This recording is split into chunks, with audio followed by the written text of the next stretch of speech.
Baxın, bunu bir dənə sadə nümunə ilə izah verim. Məsələn, deyək ki, şagird dənizin dərin yerində üzmək istəyir. Uşaq orada üzmək istəyir, amma üzə bilmir. İndi anası buna dəstək olacaq. Neynədir? Ana gəlib ona dayaz yerdə üzməyi öyrədəcəkdir. Deməli, ana burada scaffoldingdir. Amma uşağın o öyrəndiyi yer, o dənizin o dayaz yeri onun üçün yaxın inkişaf zonasıdır. Biz ona yiz deyirik. Yaxın inkişaf zonası, öyrənmə zonasıdır. Yaxın inkişaf zonası öyrənmə, yəni şagirdin və yaxud da uşağın bilmədiyi ilə bildiyi nə qədər olan ki, o dövrü əhatə edir yaxın inkişaf zonası. Məsələn, harada ki rastınıza çıxsa ki, yaxın inkişaf zonası scaffoldingdir, bu cümlə yanlışdır müəllimlər. Yaxın inkişaf zonası şagirdin öyrəndiyi zonadır. Baxın, deyək ki, başqa bir nümunə deyim, nümunə üzərindən sizə çəkim. Deyək ki, qız mətbəxdə piroq bişirmək istəyir.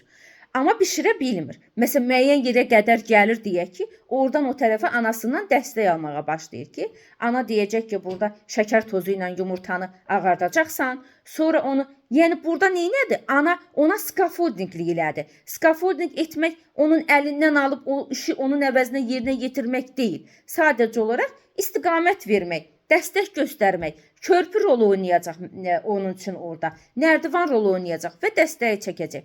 Müəyyən istiqamətdə qıza kömək eləyəcək anası. Sonra bax həmin o qızın o piroq bişirdiyi o dövr, bişirib ortaya çıxardana qədər olan ki, dövr yaxın inkişaf zonasıdır. Ananın ona göstərdiyi isə scaffoldingdir müəllimlər. Bax bunu belə yadınızda saxlayın.